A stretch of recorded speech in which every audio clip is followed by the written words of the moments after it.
Assalamualaikum warahmatullahi wabarakatuh. Perkenalkan, saya Novianti dari Fakultas Hukum, Ilmu Sosial, dan Ilmu Politik, Prodi Administrasi Bisnis. Di sini aku akan menjawab pertanyaan dari tugas 1 sesi 3 yang sebelumnya sudah Ibu berikan.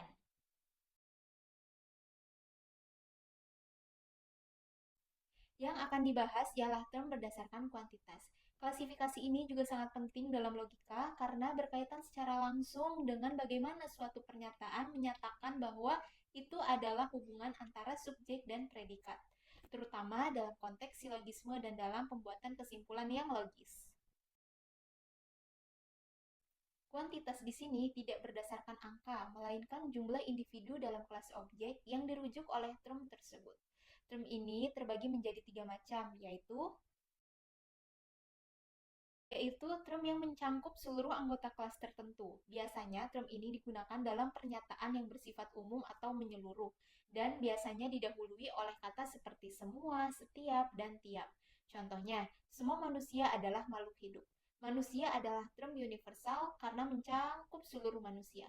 Contoh yang kedua, setiap burung dapat bertelur. Burung adalah term universal, yaitu term yang menunjuk sebagian dari anggota kelas tersebut. Term ini biasanya didahului oleh kata beberapa, sebagian, ataupun sejumlah.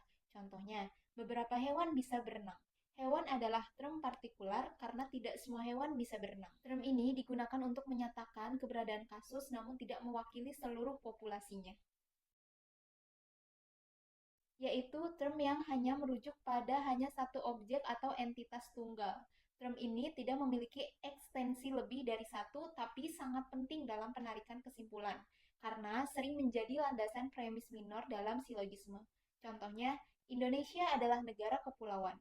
Indonesia adalah term individual. Contoh yang kedua, Rama mencintai Sinta. Rama dan Sinta adalah term individual. Untuk jawaban nomor 2 ini tentang sesat pikir. Sesat pikir adalah argumen yang tampaknya logis, namun sebenarnya mengandung kesalahan baik dalam struktur maupun isi penalarannya. Sesat pikir ini tidak selalu premisnya yang salah, namun struktur argumennya yang cacat sehingga kesimpulannya pun tidak bisa diandalkan ataupun dibenarkan. Adapun bentuk sesat pikir diantaranya,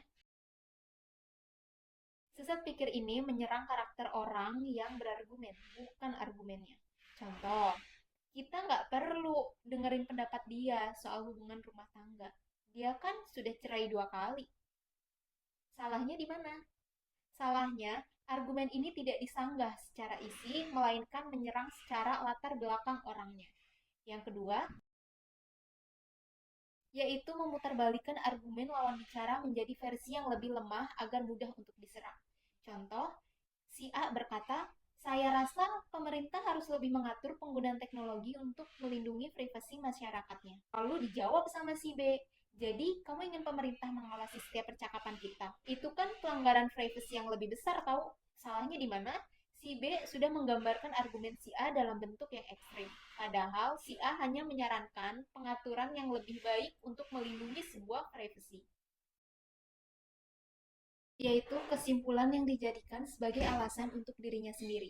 Contohnya, saya selalu benar karena saya tidak pernah berbohong. Salahnya di mana? Argumen ini tidak memberikan alasan baru, hanya mengulang kesimpulan. Padahal, klaim bahwa tidak pernah berbohong belum tentu dibuktikan. Selanjutnya, aku akan membahas cara agar terhindar dari sesat pikir, yaitu yang pertama, memahami struktur argumen. Karena setiap argumen pasti terdiri dari premis atau alasan dan kesimpulan. Pastikan jika kesimpulan yang diberikan memang logis dan benar berdasarkan premis yang diberikan. Jika tidak, bisa jadi hal tersebut adalah sesat pikir. Yang kedua, hindari penggunaan premis atau alasan yang tidak terbukti.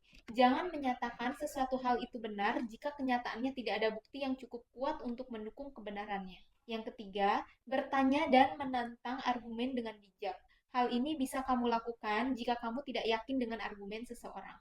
Yang keempat, berlatih dalam hal berpikir secara kritis. Mengembangkan kemampuan berpikir secara kritis merupakan kunci untuk menghindari sesat pikir. Selanjutnya yang kelima, mengakui kesalahan. Jika kamu merasa bahwa argumenmu salah, maka akuilah dan belajar dari kesalahan tersebut. Baik, teman-teman, sekian poin yang bisa saya sampaikan. Karena keterbatasan waktu, saya ucapkan terima kasih. Wassalamualaikum warahmatullahi wabarakatuh.